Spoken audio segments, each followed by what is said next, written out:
The perfect poached egg. Tender whites around a warm liquid yolk that oozes out like gold when you cut into it. They're an essential part of Eggs Benedict. They can turn any salad into a meal or any vegetable into brunch. The problem is they're really tough to make right. So you've probably read all the tricks and know all the secrets. Add vinegar to your water. Add salt to your water. Don't add salt to your water. Stir a vortex into the water. Wrap your eggs in plastic wrap. And guess what? None of them really work. After years of testing, I've only come across one method that works every single time, and all it requires are two things. The first is a really fresh egg. Fresh eggs have tighter whites and yolks that help them retain their shape better as they cook. There are two ways to tell how fresh an egg is. The first is to check something called the Julian date. As long as it's packed in the US, every carton of eggs has a number between 000 and 365 on it, and that number corresponds to the day on which the egg was cleaned and packed.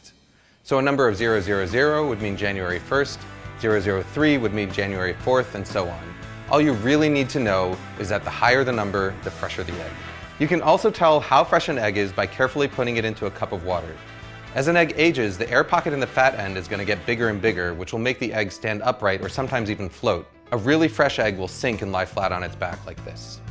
Once you've got your fresh egg, the second tool you need is something that I saw first suggested by British chef Heston Blumenthal, a fine mesh strainer.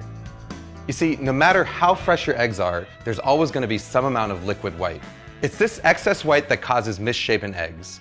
You know, those really ugly ones with the wispy white floaters that completely ruin your brunch. To get rid of them, we're going to transfer our eggs to a fine mesh strainer and gently swirl it around until all the excess white is drained away.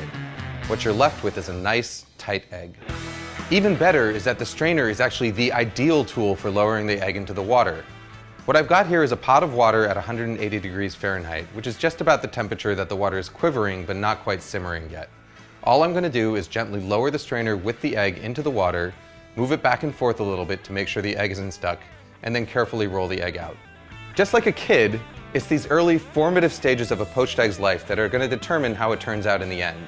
Using a round bottom strainer and this rolling motion is going to help ensure that you get a nice tight poached egg that's egg-shaped. If you want to cook multiple eggs, just make sure that you have them cracked into separate dishes and ready to go.